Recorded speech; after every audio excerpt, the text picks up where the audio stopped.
fucking line of a food line, and you just pick out your dough and you tell them what you want on it. And I'm not too enthralled with eating entire pizza by myself. And it was a big pizza, and I had I think 2 pieces of yours, and I was like, I'm good. And everybody was doing it, and I just felt very guilty about it. But I already drank, so I was like, fuck it. And if I'm gonna be out, I'm gonna be out. But also, I wouldn't say I would try it again if I was out like drunk.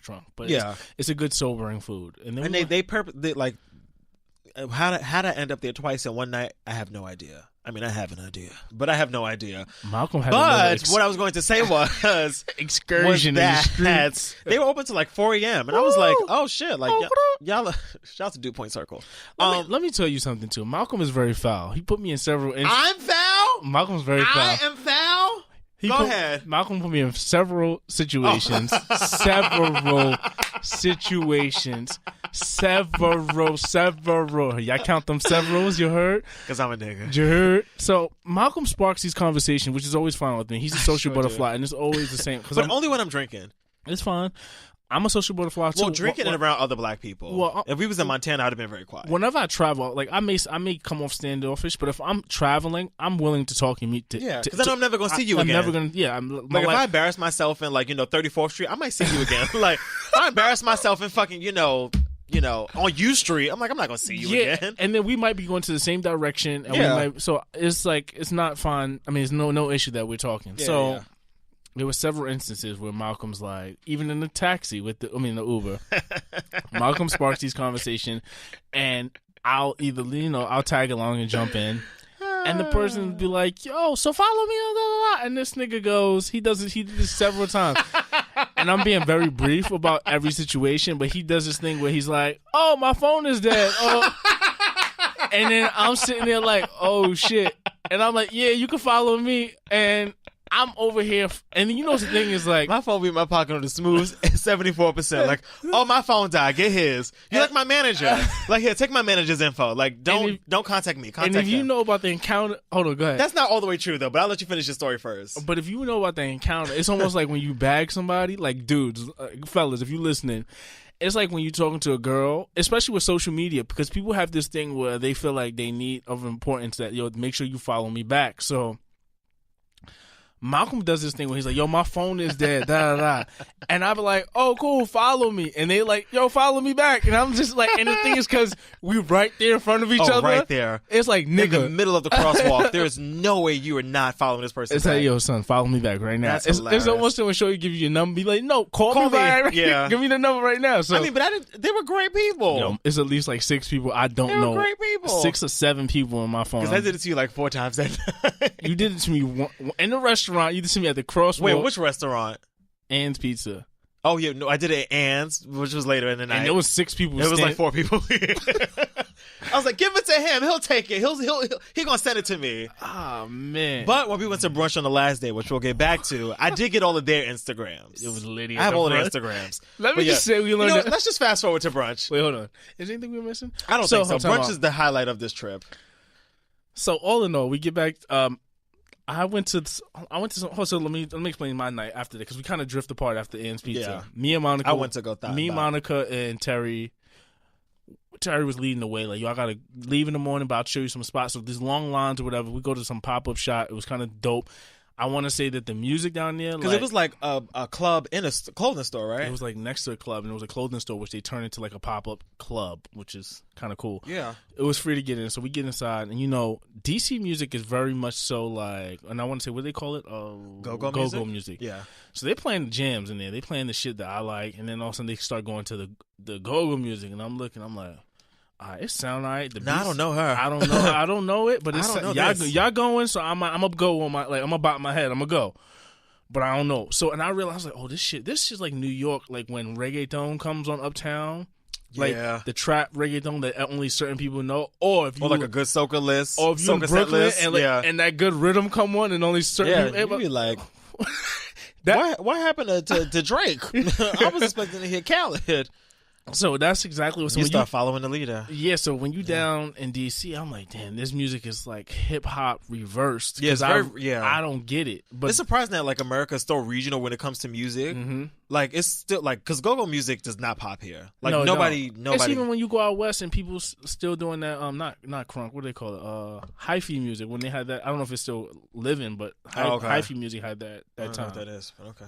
Or if you go down Atlanta, there's like we listen to trap music, but there's a deeper trap. Oh yeah, absolutely. In Atlanta, there's like commercial trap, but then like trap. There's like trap. We get commercial trap. Yeah, like the futures and but if you scratching the surface and you dig in, you'll start getting the bando like, oh, they really serving that. Yeah. They like, trap. You know, there's no paved roads down here. Like this is the trap. Right. It's a trap. So yeah, it was very very enlightening. It was my first time experiencing that because I have friends who actually lived in DC or went to college on it, so I never really experienced the DC music scene or that DMV go-go music. And I think the closest I've ever even touched or hearing it was Wale, and I really appreciate Wale. But he's from there. But he's so far removed from like that music now. Yeah. Man, they don't stuff that I listen to don't listen to. But it was a really good scene.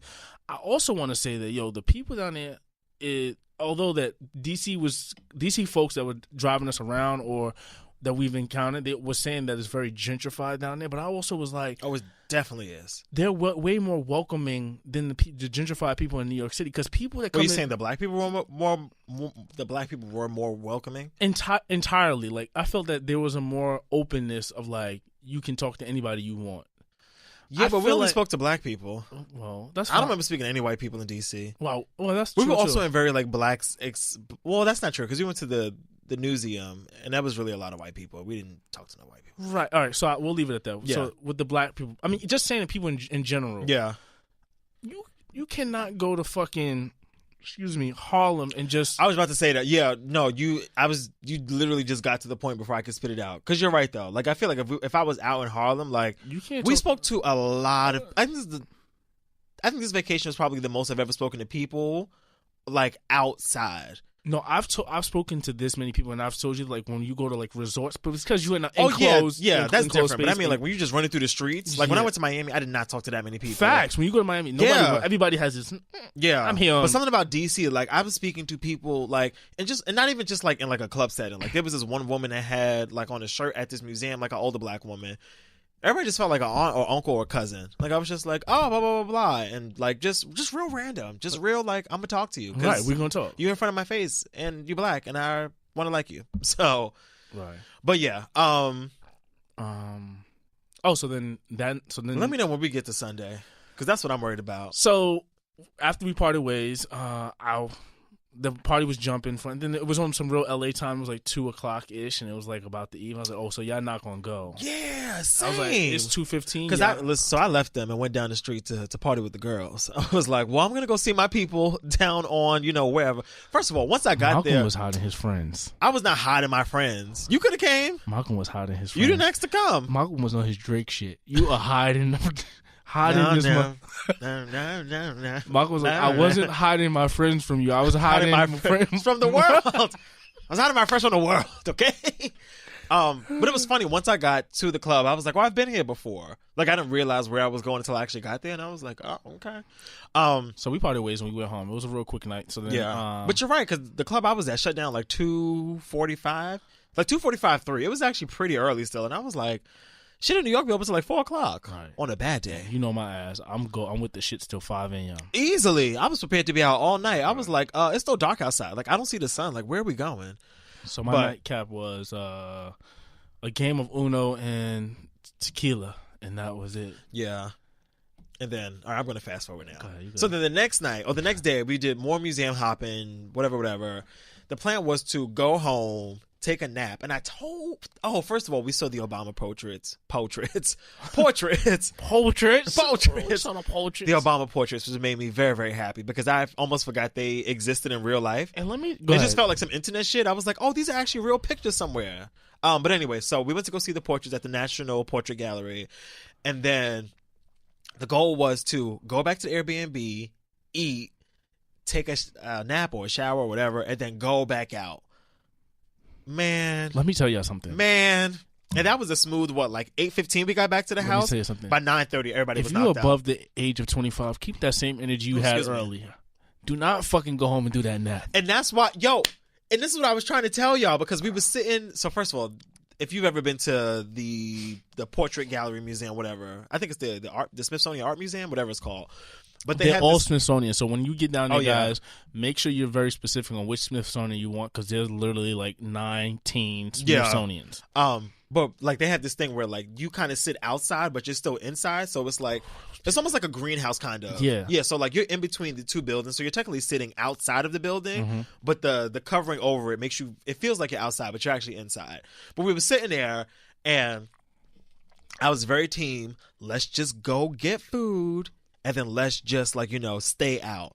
And everybody was like, let's go back to the house. Let's relax. And I was like, okay. And we surely went back to the house and relaxed. And next thing I know, it was 12:30. I woke up. Monica was asleep. I think you were still up downstairs. And I was like, well, I'm going back to sleep now. I was in and out. Then I woke up. Then you left. I heard you leaving. Then you came back down. And I was awake. And I was like, what the fuck? And I woke up again. And it was fucking 6:45 in the morning. I said, well, I guess we up now. I guess we awake now. I guess we got to get it popping. Yeah, because I was like, this the last day. Like, what we finna do? At 6 o'clock in the morning, we started. Not 6 o'clock. It was 7. Yeah, it was more like 7:30. I started breaking out the drinks. And everybody was looking at me like I was crazy. I was like, nah, we got to make up for lost time. No. It wasn't that you were crazy. It was just like, can I eat something first? I didn't get, because y'all was eating chips and Doritos. You gonna try to give me a fucking, y'all know I like my tequila, right? He gonna pour this much tequila,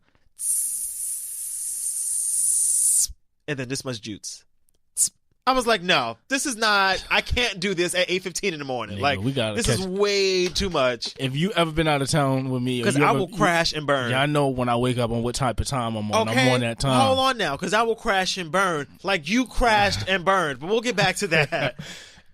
Before we fast forward, I want to also say, listen, those portraits. Make sure you go see them, and I mean not just the Obamas. You see all the portraits, because I would like to say that. What do you mean, all the presidents? Stop. Stop. As much as I'm not fond of Bill Clinton. That portrait was really nice of his. It was very artsy. I think everything done after they the year had fucking 2000. LL Cool J in there. Y'all know my black ass is hype. LL Cool J, yeah. Not in the presidential suite, just so we're clear on what we're talking about. They got one of us in here? There was a great paint. I want to find out who made it and ask them to do one for me. I did take a picture of it. Once I get more money, like a lot more money. But that whole picture was so dope. We have, if any of y'all from DC want to invite our black asses back down for a good time, we looking for a reason to come. Oh no, I could honestly go to DC like twice a year, like tomorrow.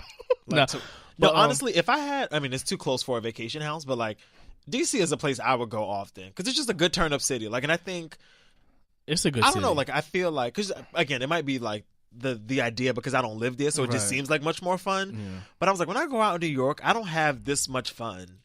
But I'm also never that drunk walking through New York. But I was so drunk. That also brings to my point was, as much as I like Harlem and Brooklyn and then my parts of Queens, I just feel like the people are not so receptive. And you know, the energy's too cold here. The energy is cold, which is why we carry that energy around. Like we don't fuck with you type of. But when you put me outside in another dimension, I'm way more. Hey, cousin. Yeah, I'm way more open and fun and giddy. Which is why I probably was the way I was, because like. It was more, I was responding to the energy that was given to me. Yeah. You know what? Very true. This is very true. All right, so let's culminate this trip with the final day. I'm going to let you lead. All right, so I woke up with the shits. So Jason woke up with the shits, as we've discussed already. We were drinking, tequila and Hennessy and eating fucking chicken wings at 9 in the morning. No exaggeration. Like 9 a.m. Sunday morning. So we go to brunch. We go to Toro Toro, which is like downtown-esque-ish. And we show up not too lit, but lit enough. Like, we showed up so lit that I walked in the restaurant and tried to convince the host that I was from Alabama. Why? Because drunk. I was real persistent on telling her that I was from Alabama. Right. But we get there, drinks are flowing. It was actually a pretty cool brunch because it was like a buffet style. So you kind of just get whatever you wanted, which I appreciated. But the food was mad iffy. You mean like taste wise? I thought it was good, but I was also drunk. So by that point, selection. Like I never had. Oh, it was iffy in selection. I had clams and what else I had? Oysters with a salad. Yeah. Twice. Because I didn't know the eggs were like. See, I didn't eat no eggs. The pancakes were good, but you don't usually eat meat though. I'm not fucking with pancakes. The bacon was pretty good too, but they had an omelet station, but nobody was ever standing there. Nobody was standing there. Yeah, so I was like, so what the fuck y'all got the station for? It was just a come get fucked up spot. Pretty much, right? So which I later got, as I'll explain. But and Malcolm started playing the game. What game? The birthday game. Oh, yeah. Well, it actually was your birthday. But it was your birthday, too. Your birthday was like 2 weeks ago, nigga. Black people always need to celebrate our birthday. This is true. But, so, anyway, we get there. We're having a good time. We're drinking.